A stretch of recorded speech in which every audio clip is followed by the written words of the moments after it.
Welcome to Industry 4.0.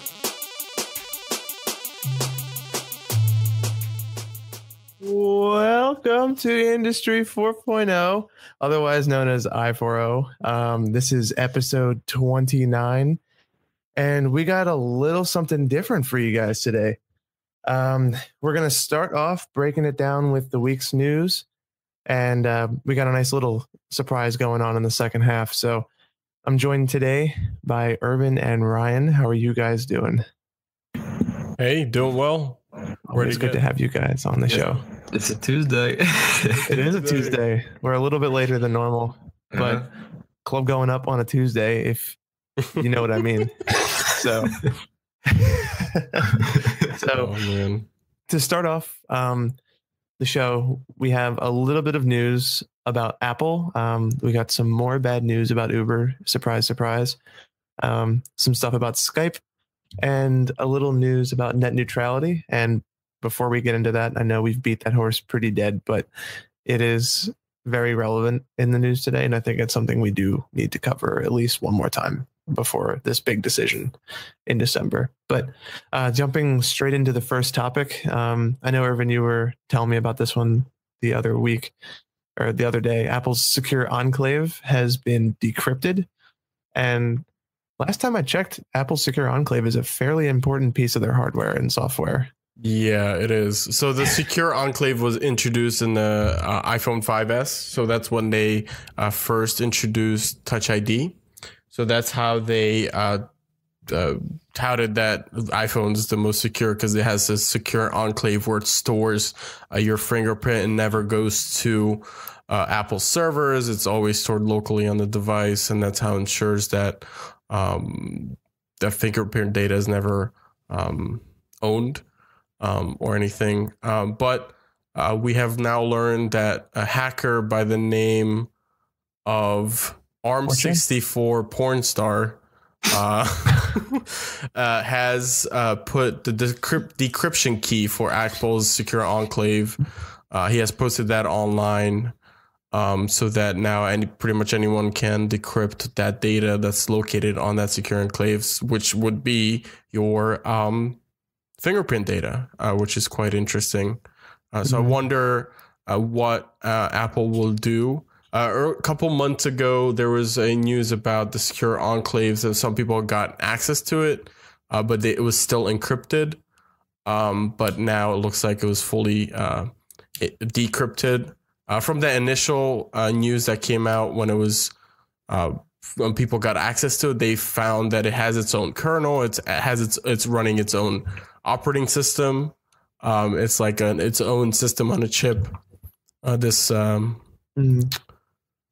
Secure Enclave processor. So it has its own operating system and everything. So no slug now they have decrypted it. Wonder how Apple will go ahead and fix this issue, if they can at all. Because each device is tied to this Secure Enclave at the factory. I don't know if you guys knew this, but people have had issues, right? If they tried to replace the screen. Oh, yeah, I heard about that. Yeah, if you try to replace the screen on a broken iPhone, you have to, if you want to keep the Touch ID functionality, you have to transfer over the Touch ID sensor from your old screen to the new one. Because you can't just buy a new Touch ID off of eBay or whatever site and put it on your old phone, because it won't work. Because at the factory, Apple programs ties the Touch ID and the motherboard together, so they know how to talk to each other. That actually used to brick phones, didn't it? Yeah. Until they fixed that. Yeah.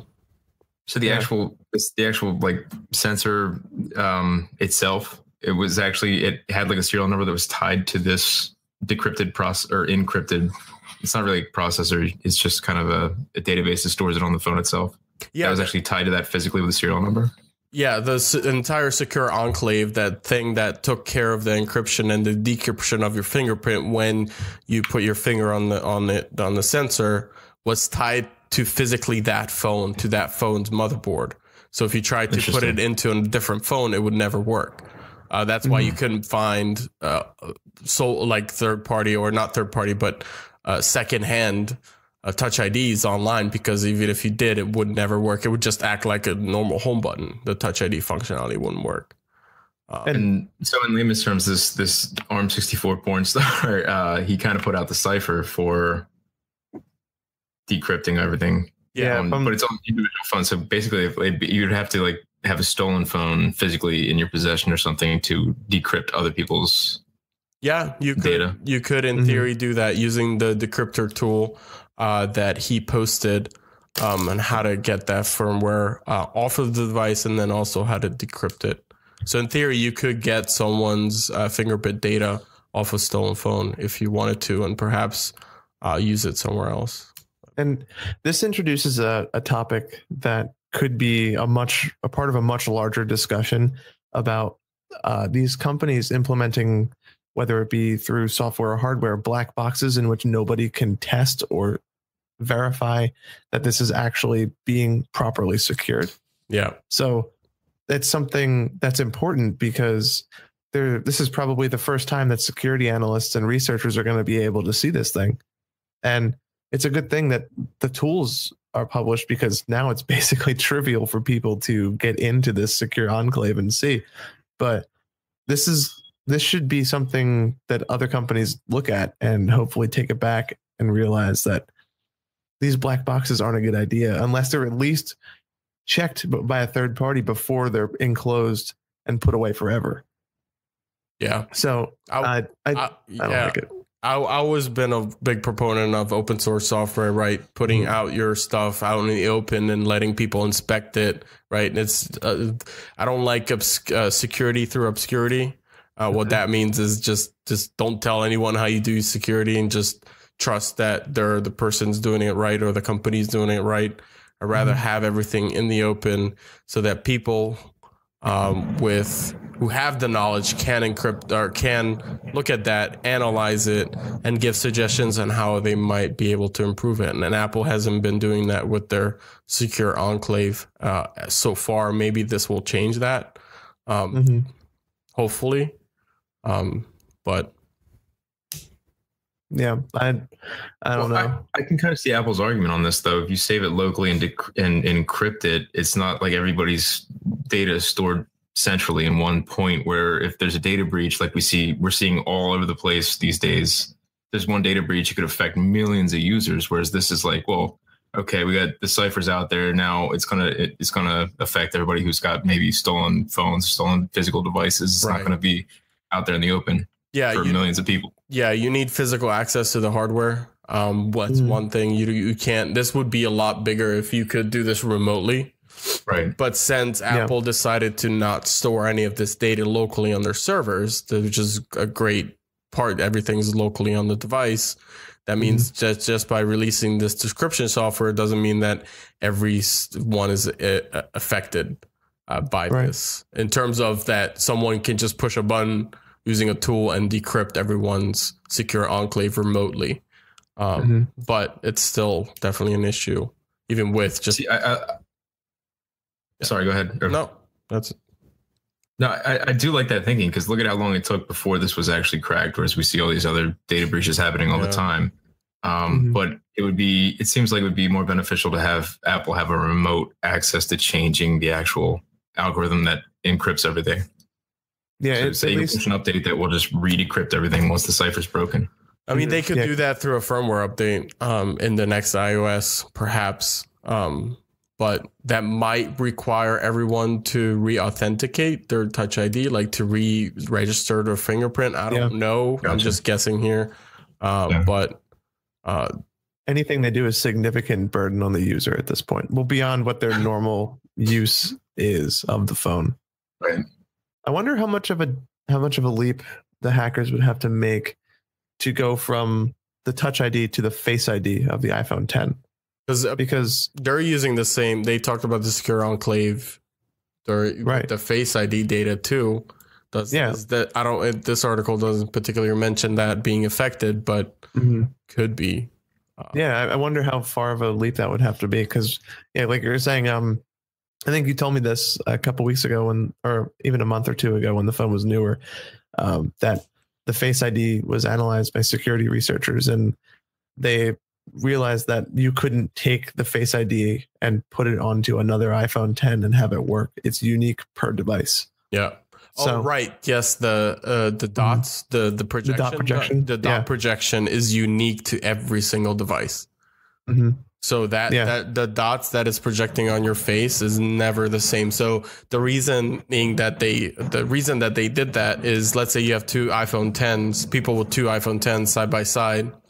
If one's dot projection is somewhat shining on the other person's face, the phone won't get confused because it's looking for its own dot projection, unique pattern of dot projection. That's how it can tell it apart, so it won't get confused if multiple people are trying to unlock their phones right next to each other, which is really cool, but really smart way of handling that. But I think so too. But one smart thing that Apple is not doing in terms of software recently, we'll talk about this more in the second half. We'll switch it up a little bit for the second half of this episode, but we'll get into that more. But we just want to mention this. It came out just today, 5 hours to go on this particular article. But Apple has made a boo-boo in their software again. This isn't the first time. Called when initially the High Sierra, it was High Sierra when it was first released. They had an issue with their new Apple file system. That you could just decrypt it without actually putting in the password. But now a new one came out just today that you could log in as root just by putting in the username root and no password. I am root. On any Apple computer running High Sierra, any version of High Sierra currently. That includes the betas as well. So this will allow anyone with physical access to your laptop to get root level access. So what that means is that they can pretty much do anything that they want on the computer, install any malware that they'd like. This is not good. Locked out of your MacBook? Unlock it with this one neat trick. Just type in root. Root seems it's a derivative from the Linux underlay, isn't it? No, it's just the root. Yeah, it's kind of like admin. Yeah. Mm-hmm. But for an operating system who's been out, Mac OS 10 is not new, right? I mean, this is all based off Mac OS 10. I don't know how this was left there, maybe from testing. But right now there's a quick fix you can do. Is you can log in as that root user and go in and assign a password to it, because right now there is no password to it. That's a temporary fix right now until Apple has acknowledged the issue and they're working on an update for High Sierra. So I will definitely be keeping an eye on my laptop, make sure nobody nefarious touches it until that. If you want to put on the white hat and you happen to see an unattended MacBook at a coffee shop, be sure to log in and change that for them, so that way they don't have to worry about it. And put the password that you change it to on a Post-it note or something. Yeah, or just tell them, whisper it on the way out when they get back to their MacBook, because you don't want to just leave their root passwords stuck to the MacBook. It's almost as bad as leaving it completely empty, right? Oh man, we'll get more deep into this type of Apple software conversation in the second half. I have a little rant about that later on. We're done with Apple for now, but we're not done with hacks. No, we are not. Yeah. Guess what, guys? We can reset the Uber clock back to zero for days since an Uber issue. Yes. This Mashable article goes on to mention that Uber has leaked info on 57 million people and paid $100,000 to cover it up. So the data breach includes names, email addresses, and phone numbers. Thankfully, unlike Equifax, no social security numbers and no additional details about your person are done. Aside from that, have been breached, but it's still pretty bad. That's 57 million people. Yeah. And it included about 600,000 license numbers from 7 million drivers. Wow. So, and the worst part, and you mentioned this, they tried to cover it up by paying hackers to try to find it on the dark web, wherever that information might have been tried to be sold, to trying to, I guess, not let it get out any further than that. Which is, I guess, I mean, it's just like hiring white hat hackers to work on your half instead of against you, work for you instead of against you. But I think they still should have been more public about this, because this doesn't come out till later on after this happened. So well, in response, I feel like we should talk about what Uber did in response to this. Their chief security officer was fired this week. He was one of the few remaining executives from the Travis Kalanick era. But also I spent a lot of time a few episodes back practicing this name so I can get it right going forward. But Uber CEO Dara Khosrowshahi was really pissed at this. He said that none of this should have happened, and he's not going to make any excuses for it. So I think that if these issues happen going forward, I think heads are going to roll at Uber, and he's not taking any prisoners. Yeah. So this happened even before he joined, right? Yeah. It says in this article, this occurred before even he was the CEO. So he didn't know about this. It was kept under wraps. But the fact that it broke now is still bad. It's bad, but it seems like ever since he's become CEO, their whole PR has changed significantly. Going from Wolf of Wall Street under Kalanick to, all right, we're being proactive. We're trying to get in league with Volvo and self-driving cars. We're trying to come out and be public about, our prior, misfalls. Yeah. This is just one more ugly chain. It's ugly. And honestly, Kalanick the dude's just Jordan Belfort in Uber. It's the closest you can get to that. Just covering everything up, doing things for money. He was kind of a pig. That's it. Yeah. I like this Dara Khosrowshahi guy. He's been pretty good so far for Uber. I can respect that. The whole PR change is refreshing, and hopefully, I mean, with all the software they have behind the scenes, they could do a lot with that still. It's not the end of the world, Got a lot of money behind them too. So if you guys were wondering how Uber got hacked in the first place, it turns out that the Uber engineers left their AWS keys on GitHub. Oh, cool. So you mean that's not where you store your Git? I gotta go log into that. That's not where you store that? Why? No. Oh my god! So AWS, for anybody who doesn't know, is Amazon Web Services, which pretty much runs a lot of the internet nowadays, and that includes Uber's servers as well. And they just left their keys, which gives their engineers access to that cloud on a public GitHub page. Which means any disgruntled former engineers could have leaked that stuff. Or anyone it's on their GitHub, so it's open to everyone. Yeah.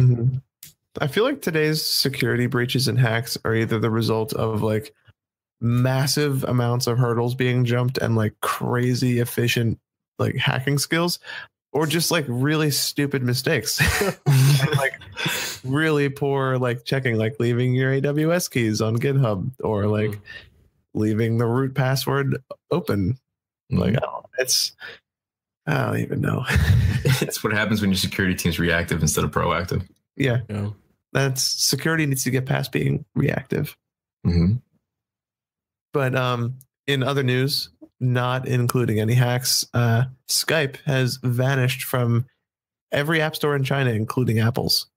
So it looks like they're cracking down on Skype, and apparently the reasoning was that a number of voice over internet protocols don't comply with the local law, and therefore they've been removed. So it's only in China. It's not everywhere. But this is another sign of countries each reacting to global programs differently, and the consequences that has on the local community and getting them access to communicate or information with one another. And I mean, it's tough it must be tough for Skype to manage so many different countries, or any company for that matter. And I think it's a story about how these companies are complying with these laws, especially Apple, because they want to operate in China. They want to be on the best interests of the Chinese government, right? Because China is a huge market for Apple. They want their economy is massive. Yeah, they want to get into that as quickly as possible to get more iPhones into China as possible, which you think would be easy, but since they make them there, but yeah, actually getting them sold at the right price, because they're fairly expensive over there. But I don't know if Apple might not agree with China's government, right? The way they do things, whatever rules that they have or restrictions that they might have, but they're willing to comply with them just to, I don't know, keep in the side of China. Apple also, they have a lot of raw resources that come directly from China, whereas Microsoft is more of a software based in the US. It's not local like Apple is. Yeah. And it wasn't just Skype that was hit. WhatsApp was also blocked in China. There's filters already blocking things like Gmail, Facebook, Snapchat, Twitter, Telegram, and Line already that block the usage of these services. Not the first one, but won't be the last either. I'm sure there's some pay to play elements in there as well that this article doesn't really go into depth on. But yeah. And Skype said that they do plan on working to reinstate the app in the country, because they see the value, and like you guys were saying, in what is lost in not having one of the largest economies in the world. Yeah. So let me let the dog out real quick. She's going a little nuts. So if you guys want to jump on one second. Yeah. So our next topic it was pretty big in the news. If you guys any of you were on Reddit, you saw this a couple days ago. It was taken over every single post on Reddit. Net neutrality is in the news again. The reason is that the FCC is putting up a vote on December 14th to overrule the net neutrality guidelines that were put in place under Title II back under Obama.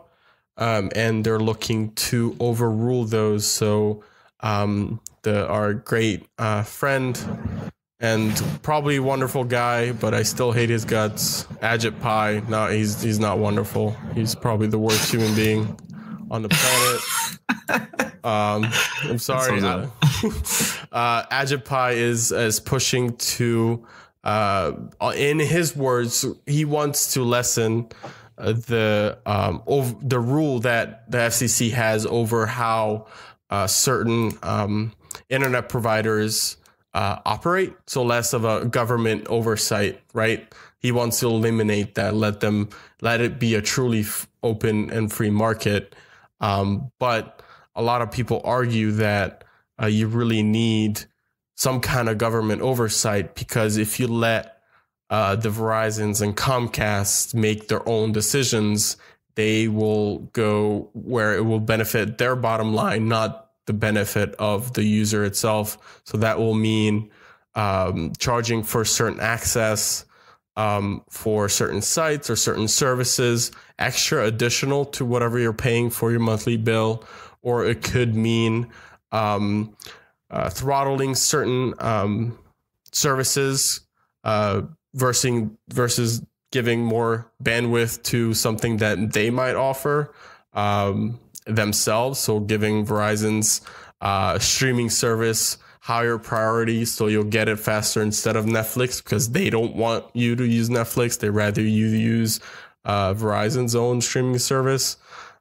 So that could be a possibility. A lot of people are saying that all of this is hypothetical. Ajapai says that as well. This hasn't happened yet. It's just people talking, but we've seen this before the initial rule came out for net neutrality under Title II, which started regulating all this stuff a little bit more, that some ISPs were starting to lean towards this type of behavior. So there certainly is a possibility that they could go that route. But anyone else has anything else they want to add about net neutrality?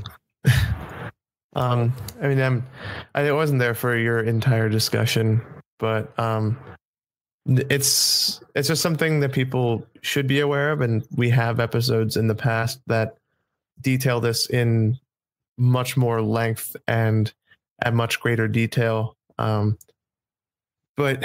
I mean, it's just something that's important.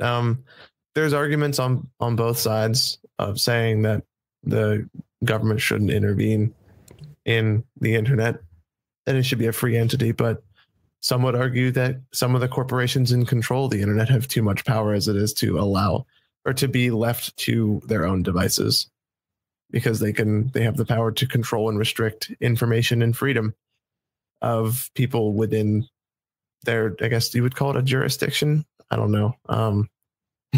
But yeah, you really can use the same arguments for the two big major corporate ISPs that control the internet to actually government regulation. Yeah, because duopolies work for progress and for competition. But the one thing that I thought was kind of troubling was apparently there was a large number of like posts of comments posted to the FCC that were, and I don't know if you guys covered this while I was away for a second, but a large number of comments were actually robots and generated by bots, and a lot of them were swayed one way or another, and they were using like real Americans' identities and names, and that kind of muddies the waters for an actual discussion to get started.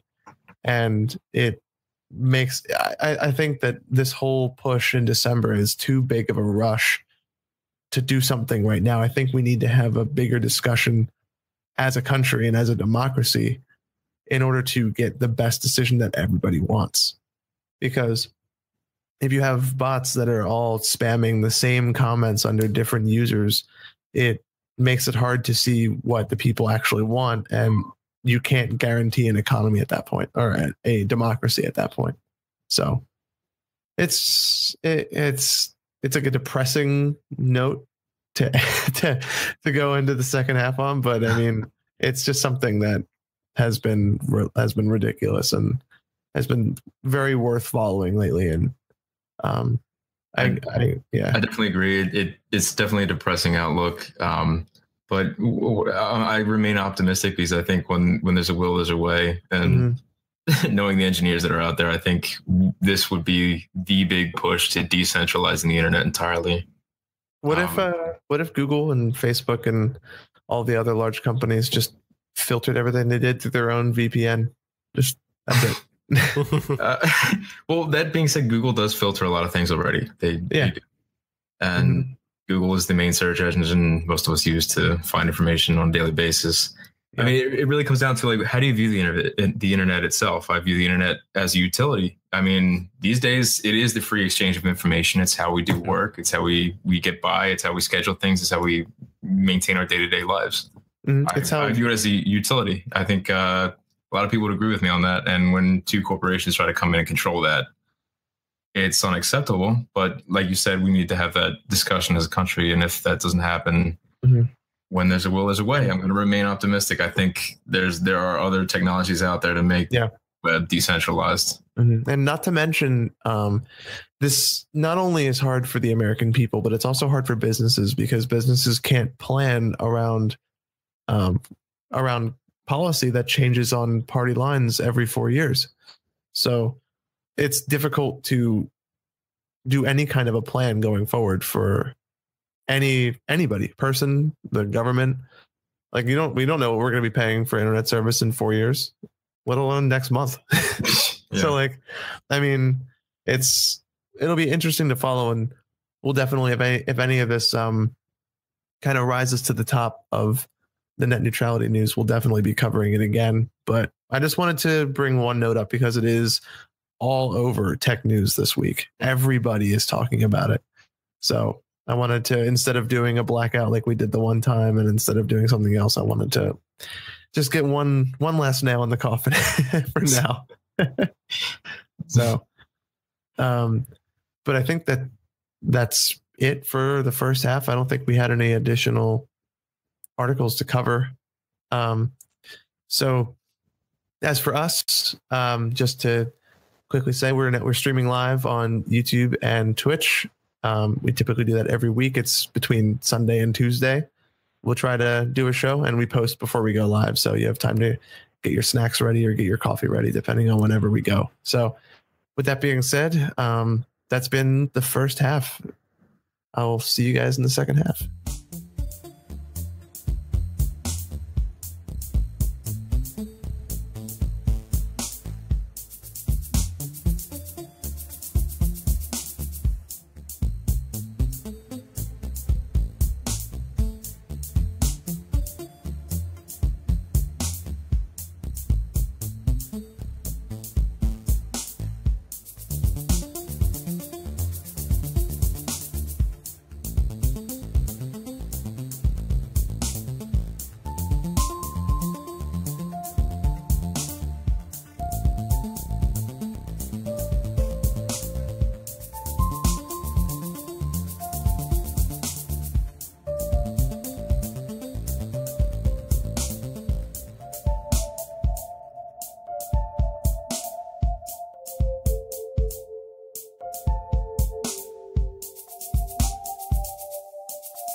Welcome back, guys. Welcome to the second half of I4O. We are joined just by Ervin. It's going to be a fireside chat between you and me, discussing our two least favorite things about some things happening in the recent past. You mean a fire chat rant, not a chat. Fireside rants, yeah. Rants. More fire, less side chats. So this is going to be something new that we wanted to kind of test. And if you guys like this, feel free to include that in comments or in any kind of communications to us. You can reach out to us on Twitter and Facebook or YouTube and just kind of let us know your thoughts. We're going to the structure we kind of wanted to roll with was an off the cuff conversation from each person who we have on the show at that time. And each one of us brings something to the table. So for example, Ervin and I happened to be in a particularly fiery mood, and we're going to be ranting about two things that are different but still important to everybody. So these topics could range anywhere in anything in the tech spectrum. So this could go from a tutorial or someone who has something important in technology that they feel that everybody should know how to do, all the way down to someone gushing over a new product that they want to talk about whenever they want, or in our case, a long-winded rant. So to jump straight in, I figured just to kind of get it going, I'll lead off with mine. And my topic is near and dear to my heart because I could potentially be a victim to this. So because I was caught in on one of these deals. So, and Ervin, I'm sure you've seen this. Products. Yeah. My topic is Amazon and stuff on Amazon, and it's relevant because Black Friday and Cyber Monday just passed, and a couple of things happen to companies when these two particular days roll around. One is the deals get a little sketchy. Like products that are cheap suddenly have this markup price of $120 some dollars, or in my case, $399. And then the listed price is now the discounted price, right? To give you some kind of, to entice you into thinking you're getting some kind of a deal. And they raised the original price to something that was never the original price in the first place. And then then it shows like a huge discount on sites like Amazon. And you're like, ooh, that's a great deal. Right. And then the other, it's kind of like a two-part, like a 1-2 punch kind of thing that happens on Amazon. Like you get that. So you get like swindled into thinking you're getting a deal. And then two, these trusted products have tons of fake reviews. Yeah. So like that is much harder to spot, and it requires a little bit more work on the spender or the consumer. But there's a few tools that I use, and I now recently have started using all the time, that I wanted to share for anybody who has gone through this or thinks they might have gone through this, or could experience any of these issues, because this pisses me off. Like it's something that like I'm astounded that Amazon is allowing on their platform. So yeah, it's been, for example, fake reviews have been an issue on Amazon for the longest time, and now that Black Friday was Amazon's one of the biggest Amazon sales days ever. Right. And more people are shopping online. This is a huge concern, and we would just want to give, Matt has a list of tools that he uses to try to spot the fake stuff. Right. Yeah. So let me just go into an example first. The one that I particularly saw was, there was a Bluetooth speaker. It's the AOMA's, I could be pronouncing that wrong, Ball Bluetooth speaker, wireless portable Bluetooth speaker. So it comes in right now at $26.99 on Amazon, which is a solid deal for a Bluetooth speaker with over 443 reviews at nearly 5 stars. But when I saw this on Cyber Monday, it was listed at $16.99, which is still a pretty good deal for the speaker, but it's a discounted down from $26.99. And then above it, again, it had originally $129.99. And I looked and I was like, that's a really good deal. And my first thought was like, okay, why is this so cheap? Right. Like what caused the discount that deep? So then I kind of looked into it, and at the time this was listed, this had that banner. This is what makes me kind of even more angry about this issue, because it had the banner like #1 seller in Bluetooth speakers of this category. And it was like the official Amazon banner, like Amazon was endorsing this purchase. Well, that's probably just going off of actual sales. People bought into that sale probably, and they're like, oh, this is great. So, yeah. And like, I'm not discrediting the product itself. I personally have never owned the speaker, so I can't speak for, no pun intended, how the quality of the sound is. I can't say anything about that, but like, I just think the whole practice behind it is like shady, and it doesn't jive nicely with me at all. But so going into what I wanted to talk about, there's a few tools. The #1 tool that I use when checking Amazon deals is a Chrome extension called the Camelizer. And this extension is a tool that when run, it just sits in the top corner of your Google Chrome browser. And I haven't checked to see if this is also available on Firefox or other browsers. As of right now, I think it's just on Chrome, but it allows you to view the lowest and highest prices that a specific product has been listed at across its entire history of being on Amazon. So you know if you're actually getting a deal. Yeah. And this kind of goes off of I think the website that it uses is Camel. Yeah. Yeah. So when you have the extension, it just sits in the top corner of your Chrome browser. And once you're on an Amazon page, you just click on the Chrome extension and it pulls up this little chart over top of the Amazon page. And it kind of details out the history in like a visual aid, and the legend is down below. So it'll have like the price types, which is just Amazon's listing or third party used. Mm-hmm. So you can see like of all different categories. And then that's just the one nice thing. By default, it'll filter out like extreme values of the product because it kind of can introduce a false positive for a deal. But the thing that I like about it is you can even type in a desired price or like a price set for either one of these categories and put your email in, and this will actually email you when this product hits your price. So that way you can jump on the deal. So if you're like, oh, wow, this, like, for example, this, like, let's say you're in the market for like a Blue Yeti microphone and they normally are like, what, $130 or something. You can say like, oh, next time this hits $79.99 because I missed Cyber Monday, let me know. And then it'll inform you. So that way the next time that deal comes around, you don't miss out. Yeah. Like that's an awesome tool that I see almost nobody using. Yeah. And it is available on Firefox. It is? Okay. Checked. Yeah. It's on their website. You can use it in Firefox as well, which is nice. Mm-hmm. Yeah. Especially with the new Quantum browser.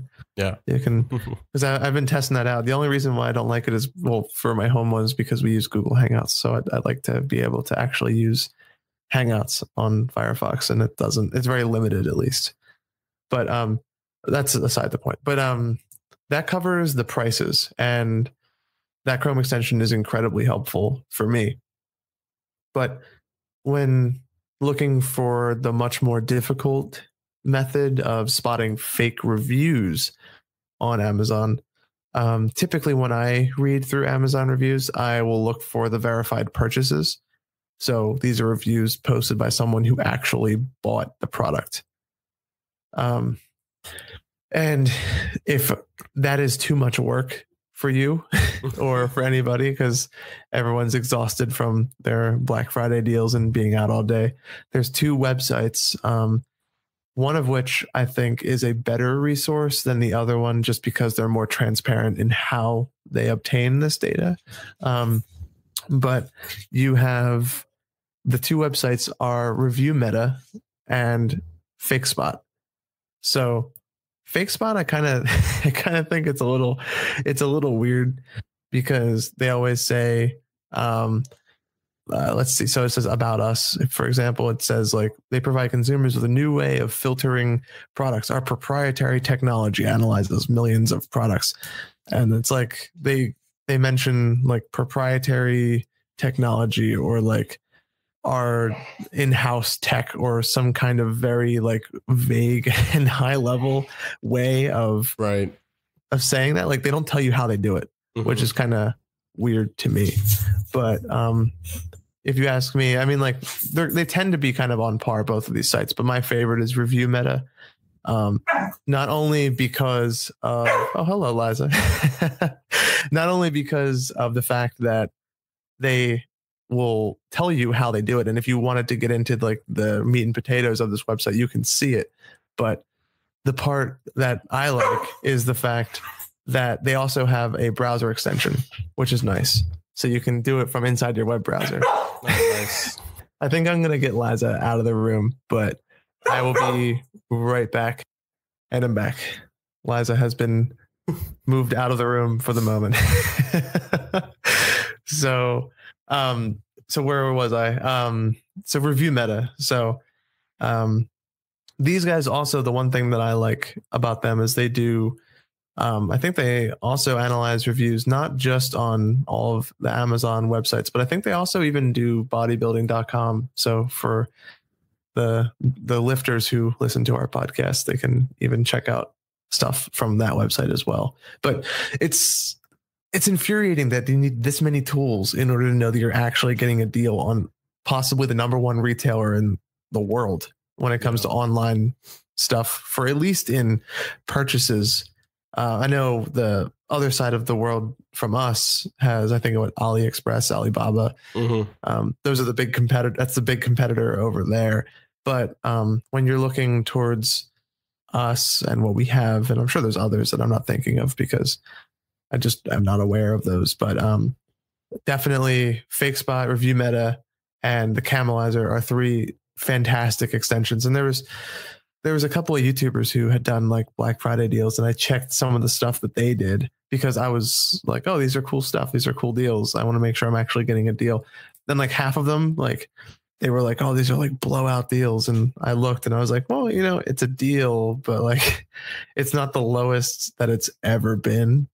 So like, you really could save more money if you just wait a few months, or like this time last year, it was this price. So maybe in a couple other months, it'll lower again. Like, I don't know.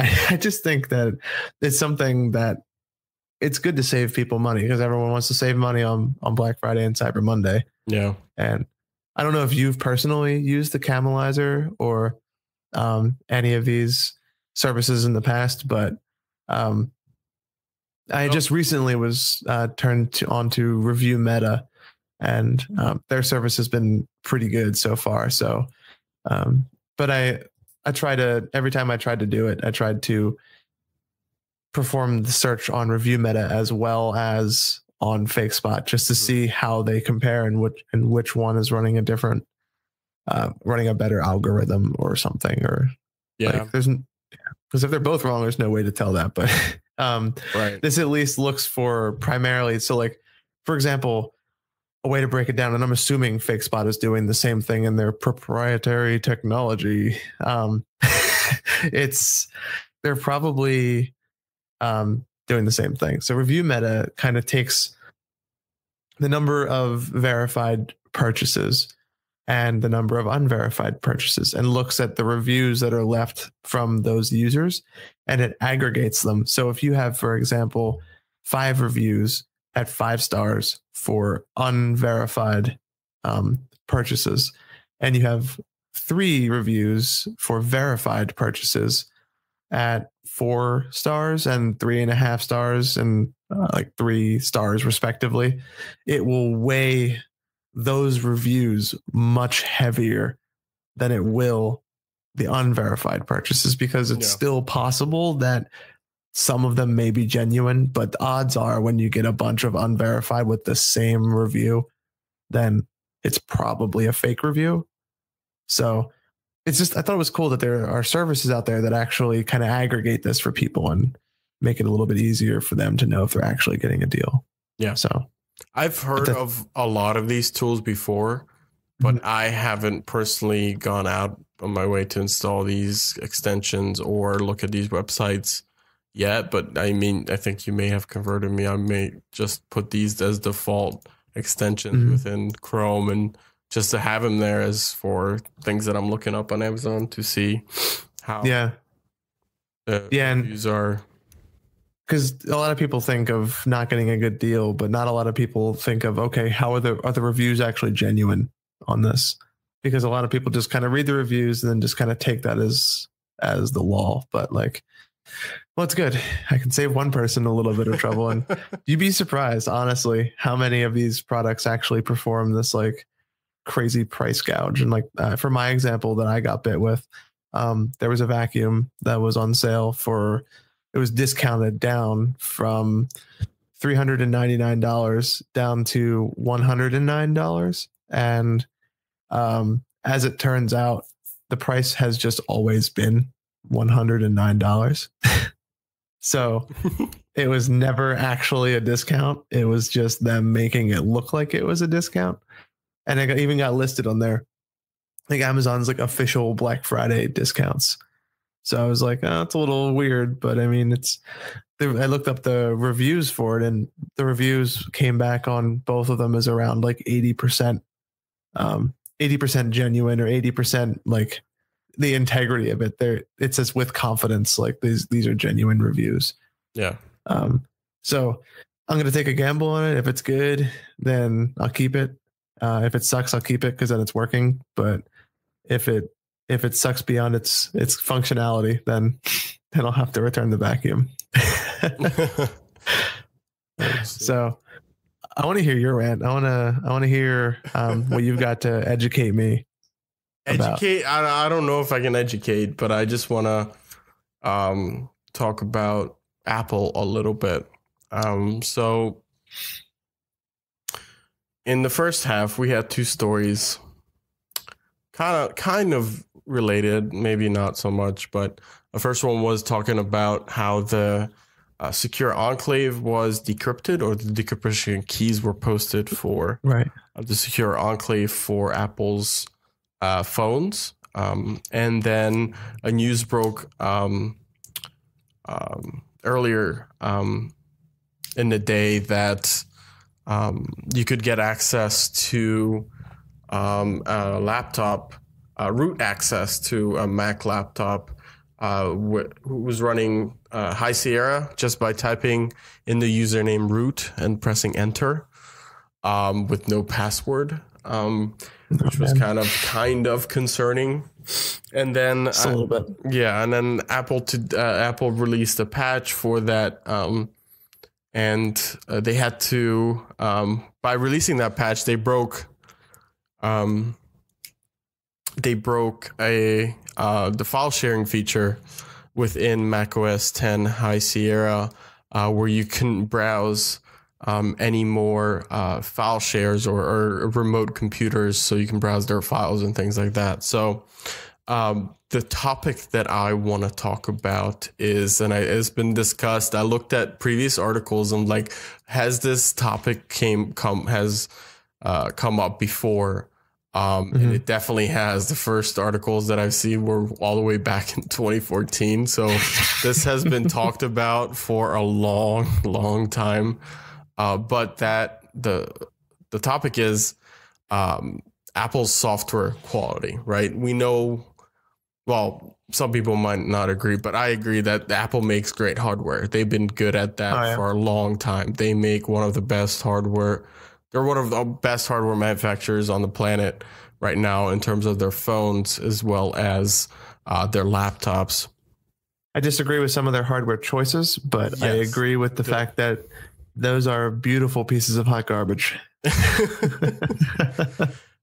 And just to say before I go into the rant, I'm a huge Apple fan in terms of what they have done in the past, and I loved using their laptops for the things that I need, what I needed to get done using the laptops. As you guys know from probably listening to previous episodes of this podcast, you know that I'm a Android user, so I haven't ever used an iPhone. That's not because I don't like what it's doing. It's just not for me. It's a personal choice. It doesn't fit. I had an iPhone once. The only one I had was the 3GS. It was a long time ago, but I haven't gone back.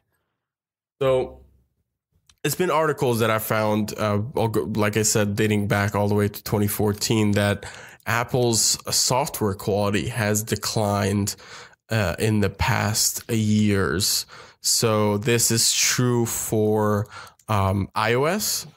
People have been noticing with every release of iOS that their phones are getting buggier and buggier, and that is still the case with iOS 11 that was most recently released to iPhones. I've heard a lot of complaints from people from different kind of weird bugs within iOS. There's some bugs that were like, how could that get past your quality control department? Like the one that replaced the I with this weird character when you typed. Yeah, because Apple does this beta program now with pretty much all their releases that's made for the iOS as well as macOS, and somehow that got through that beta, multiple versions of their beta releases as well, which was kind of interesting. But it's not huge things, but there are some huge things like in bugs that came up, like that root issue within macOS 10. But a lot of small things, noticeable things. You can see the degradation of the quality of the software. Yeah. You mean that 1 + 2 + 3 doesn't equal 24? Yeah, I thought it equaled 24. Yeah, that was a bug within Apple's calculator app. If you typed 1 + 2 + 3 real fast, it equaled 24. It doesn't even have to be really fast. Like, you just have to beat the animation. Yes, the animation was slowing things down. They have like a 1.5, 2 second long animation. Like, you have to type, like, you have a hard time seeing the keys in order to actually get your numbers right. Yeah. Like, it's a noticeable delay, which is annoying. But yeah, like, I totally agree. Like, their software has been buggier and buggier and buggier as it goes. Everything from, like, it's starting to now, unfortunately, become a little bit more major, like problems with the Enclave and problems with the root admin user showing up. My favorite one was earlier when High Sierra was initially released back in about a month or two ago. If you used an encryption on your internal hard drive, you could, when you got the password prompt to unlock that hard drive, there was a hint button. And typically you would type a hint that would jar your memory of what that password could be. It should be helpful, right? The bug was in High Sierra that if you press that hint button, it would actually give you your password in plain text. Yeah. Oh man. So it's something that's beautiful. Something was supposed to keep you secure, but the whole entire time the password was just shown to you just by pressing the hint button in plain text. Pretty good hint. Pretty good hint. It definitely reminds you what your password is. It's like, oh, you know, thanks for that. Oh man. maybe Apple was trying to be helpful. Maybe just extending a helping hand. Their intention. A lot of people point the decline to the software to Tim Cook being in charge after Steve Jobs' passing. He took over Apple, and people started noticing software quality decline. I don't know how much a CEO really had control of what the software quality is. Maybe Steve Jobs was hands-on. I know he's known for being one of the most, I don't know what the word I would use, CEOs out there. Like a kind of hands-on, like involved. Steve Jobs was known to go over every little bit of every product that went out the door for Apple, and he was very meticulous. Very meticulous. He wanted things to be done a certain way, and maybe Tim Cook is more hands-off, and this is allowing this type of stuff to get through.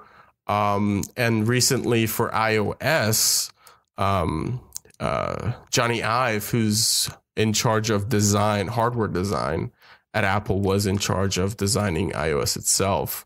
That's when it got the new Air UI update after they got rid of all the skeuomorphism within iOS, which made things look previously. And the skeuomorphism is just briefly defined as making things look like in real life. So in the Notes app, it would look like actual sheets of note paper, or in the Game Center or something, Game Center app. It would look like what did it look like? It was look like a game, like a poker table kind of layout or whatever. It had that texture to it. Make it look real almost. Yeah, real. One of their apps had like a leather bound kind of thing to it. That was a skeuomorphism. So they moved away from that. They already had Johnny Ive, but they put Johnny Ive in charge of the UI and iOS overall, in charge of that. And perhaps maybe because Johnny Ive is not a software guy, he's more of a hardware guy. He knows design. He's not paying attention to the little things within iOS that are creating all these bugs, maybe. That could explain the calculator bug. He was worried about those animations and wanted to show off, like, we have these really cool animations, and the programmer's like, yep, I'll just program that in, then think about, okay, what issues could this cause? He was just trying to please Johnny. If you type slow and deliberately, you can observe the buttons as they rise back. My British accent is terrible, by the way. That was pretty good. I want to hear you say the A word, though. Aluminium. I was like, at first I was like the echo, and I was like, no. Bad. I'm so used to that being the A word. I'm glad you knew exactly what I was talking about. Oh yeah, that's like the number one thing. Like I feel like if I was interviewing him, or if I ever got the chance to interview him, my first question would be, "This isn't a question, sir, but can you please just say the name of the material that goes into cell phones? Yeah. The metal, please, sir. Thank you." Yeah, aluminium. I'm sharing an article right now back from September 25th, 2014 on Cult of Mac titled, "Hey Apple, what happened to It Just Works?" So Apple had this campaign, ad campaign of just saying it just works for Apple products in general. And that doesn't seem to, I mean, this 2014 article is still relevant today. Before in 2014 was talking about iOS 8. Right now we're on iOS 11. And it was also talking about the iPhone 6 when we just got the iPhone 10 released. That one had a problem too, didn't it? Or the touchscreen would like stop working after a while on the top. Yes, the Touch ID bug. Yeah, Touch Decay. Yeah, that one had problems too. Yeah, that was more of a hardware issue, but yeah, no, it's still relevant for sure. Also, it doesn't seem like. Oh, that also had the Bendgate too. Right. That was the first iPhone 6. Yeah, what those the Bendgate, because they moved away from the iPhone 5 design, that box, and then they went to the more rounded. For the iPhone 6 Plus, especially, got the Bendgate issue. But everyone forgets about those antenna lines. Yeah, looking at you, Google. And let's talk about those new MacBooks, right? A lot of people love the MacBook. I personally own one, just as a disclaimer. I love the machine overall, but if you're in the Apple ecosystem, it might be hard for you to, I don't know, charge your iPhone with it, because the iPhone uses a lightning cable, and the other end of the lightning cable that comes in the box with your phone has a regular USB port, and you can plug it into your Mac laptop, which kind of doesn't make sense. You need a dongle for that. I have no issues with that because I'm pretty much converted over to USB-C, because all my Android phones are USB-C. They have been for several years. So I have no complaints because I'm fine. I could just get a USB to USB-C cable and I'm good. And I have plenty of those in my house at this point. It's nice. Yeah. Pixel out of the box, plugged straight into the MacBook Pro. Yep. Which you would never think, but yeah. And you can't do that with Apple's own phone, which is kind of weird. They should just bite the bullet and switch to USB-C at this point. Yep. They should just get rid of Lightning altogether. Not only that, but for that, just for the sake of that image that you showed me earlier, where the headphones that come out of the box with the new iPhone don't even work with the MacBook. You need an adapter for it. Yeah. You need the adapter that comes with your iPhone to plug in the headphone jack, which still remains in the MacBooks. Probably won't be the case next year. We'll see. Yeah, there was a really tall wall between the Mac OS team and the iOS team, or the hardware teams, when they were developing their headphone jack systems. Oh, man. They just couldn't hear each other's plans over the wall. That's all. So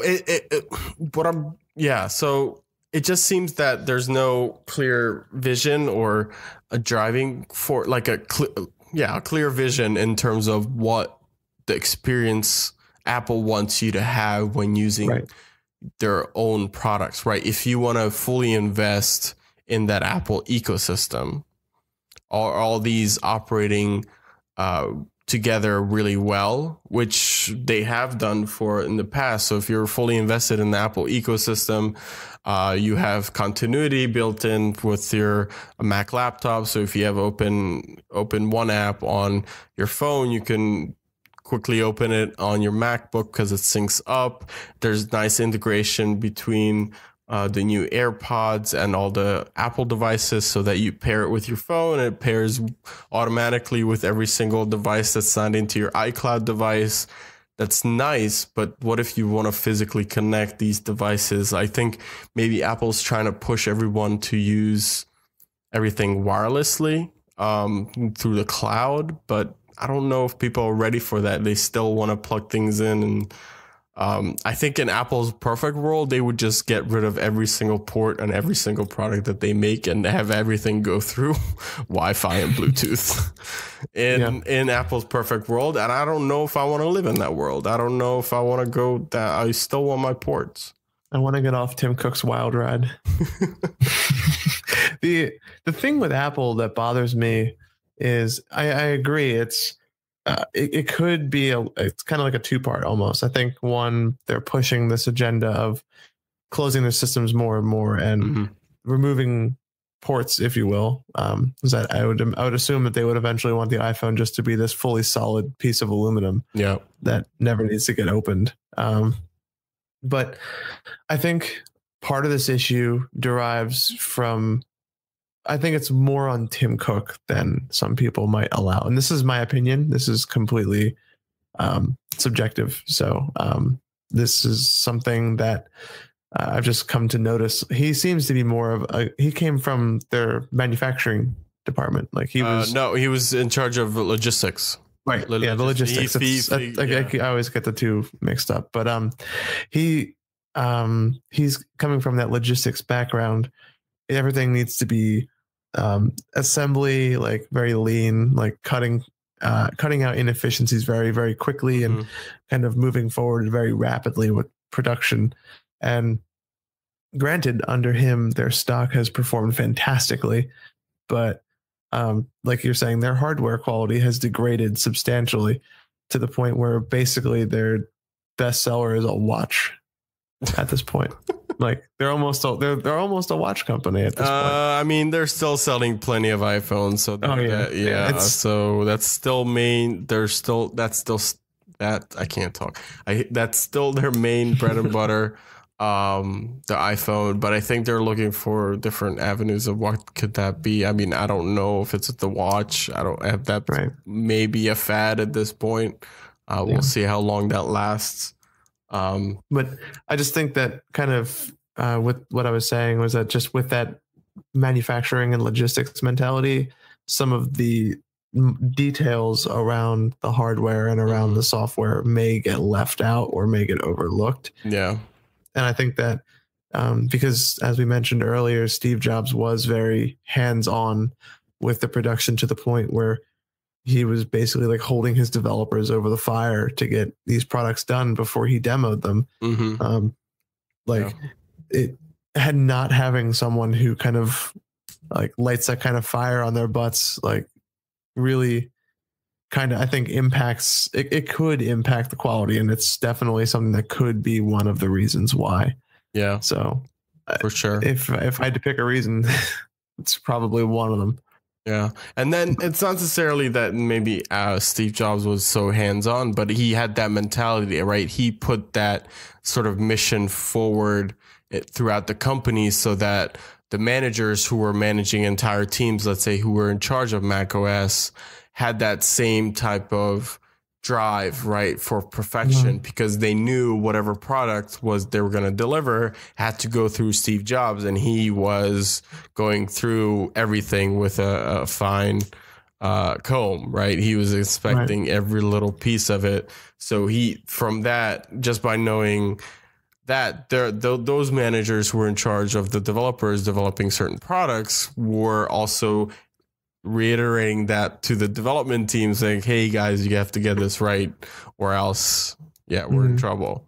I don't think Tim Cook hey, Matt, you want to run Apple? Yeah, I'll see what I can do. I don't think Tim Cook has that drive or that push that he's translating to the entire company. I don't know. Yeah. No, I totally think that because I've just listening to interviews and seeing various documentaries about him and people that he's directly worked with, Steve Jobs. There's been more than several interviews where more than several meetings that he's had with fellow employees where some of them have left in tears.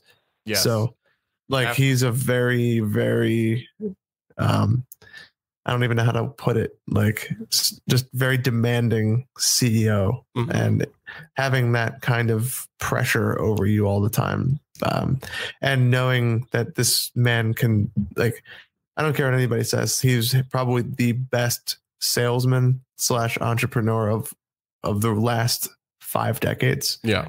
So maybe even of all time, in human history that we can have recorded, but at this point, it's definitely noticeable and it's showing, and it's definitely going to be something that we're all keeping an eye on if Apple can kind of get this back and kind of get back to those days where everything they created had this air of mystery to it or excitement or something like that. Because like you're saying, their quality has degraded. Their stock's doing fantastic, right? And they're wonderful to shareholders and to their stakeholders. But to the consumer, I like you were saying, people, you can hear it. People are saying that there's bugs and stuff in iOS 11, and I know people firsthand who are explicitly avoiding downloading iOS 11 for the purpose of they don't want these bugs. Yeah. So, yeah, for sure. I don't even know. We can try running Apple. I know we can take over, right? Yeah, we got this. So I'm gonna share one screen, and we're just gonna end Apple talk here, and then Matt, I just send you a picture so that you can see it, but I'm gonna share this screenshot with everyone else on our on the video recording right now. But I just want to end it. There's a great design by Apple of how to charge their latest Magic Mouse. So yeah, I just want to leave this picture up there.